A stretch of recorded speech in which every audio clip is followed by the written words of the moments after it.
Some time ago, I came across a discussion related to long tones, and it seemed to me that the most people agreed that if you are an intermediate to advanced clarinetist, you probably don't need to play boring single long tones, but instead you could play slow arpeggios, slow scales, intervals, melodies, etc. And I agree with that to some degree, because I consider myself as kind of intermediate clarinetist, and I still can't play perfectly single long tones, so there is a room for improvements.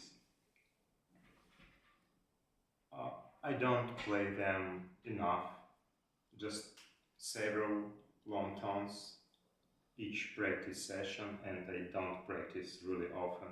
I don't have time for this. But anyway, even these few single long tones, I do believe, can be beneficial for me because they help to develop and refine my embouchure, my breathing, and also they can give me a good feedback about my current playing condition or about my reed condition. So, when I play long tones or I play clarinet, I try to listen to several things.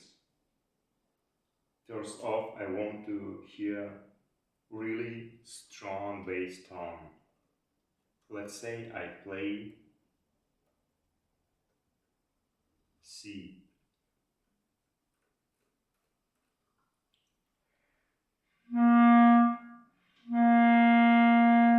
The C and strong bass is really C itself. The next thing is I try to listen to first overtone 12. For this low C, it's G in clarinet register, this G. And actually this G is blended into C, but I try to do something with my embouchure, with my breathing, with my oral cavity, with my ears to really hear this high G blended into C.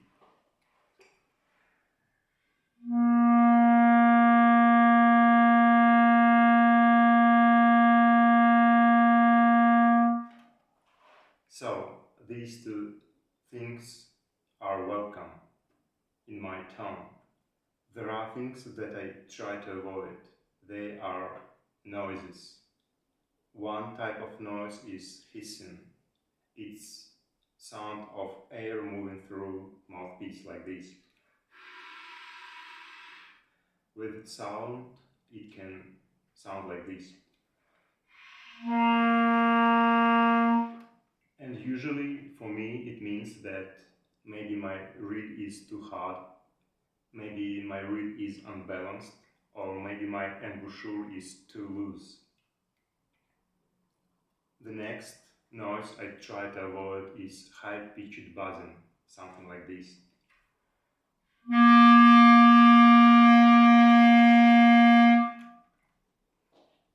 For me, it means that maybe my reed is too soft, or maybe my embouchure is too tight, or both. Sometimes just a little bit of this high-pitched buzzing are acceptable because they can give an extra color for notes that I play loud when I play in forte. But if I have this buzzing in piano or mezzo forte like this, it means that I bite too much, at least for me. So, let's do recap. When I play clarinet, I want to have a clear, full, rich sound, and I want to hear strong bass and first overtone 12, and I try to eliminate any extra noises, like hissing or buzzing. There are several types of long tones. I can play a straight tone, piano or forte, anything. I can make a crescendo, I can make a diminuendo, I can combine them both. What I like to do, I like to start with really soft sound.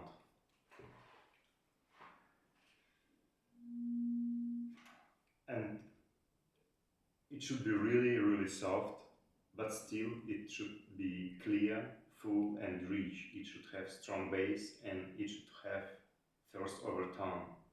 And it should not have any extra noise, hissing or buzzing. I try to eliminate them as much as I can.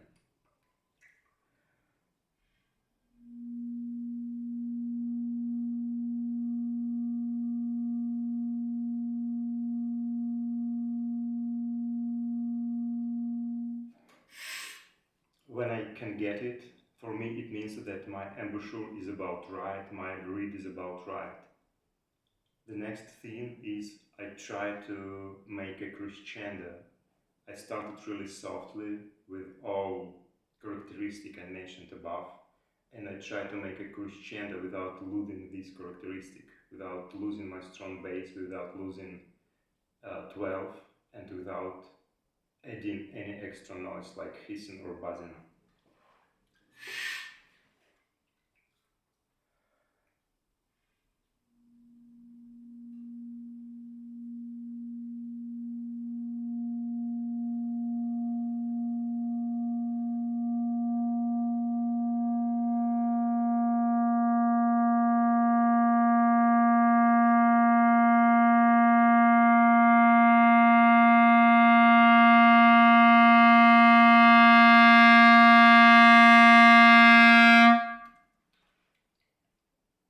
The next thing I try to do is making a diminuendo.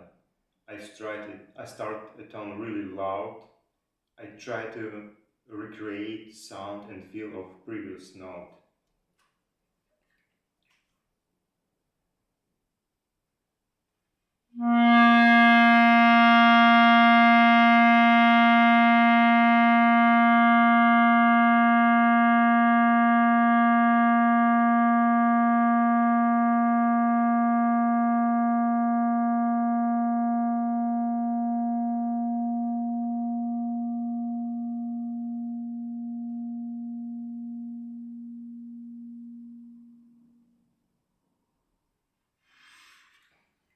And the last thing is crescendo and diminuendo.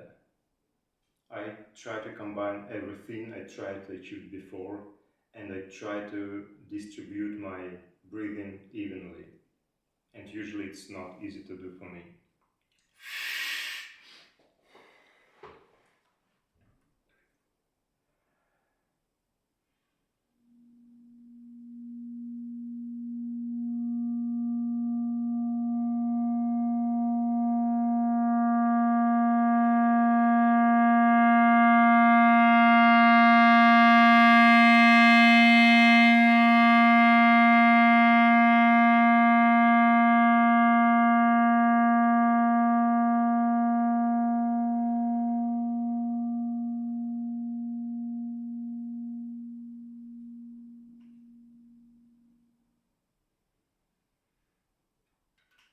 Something like this. And in each tone, straight, crescendo, diminuendo, crescendo and diminuendo, I know that there is a room for improvements. I can hear like some little wavings, some noises appear here and there, some buzzing appear here and there. Sometimes I lose these 12 in tone, so there is a lot of room for improvements. That's why I think that even this boring long tone can be beneficial. And actually, if we try to listen to that many things in tone, it's not boring. It's not boring at all. I guess that's it, and thanks for watching.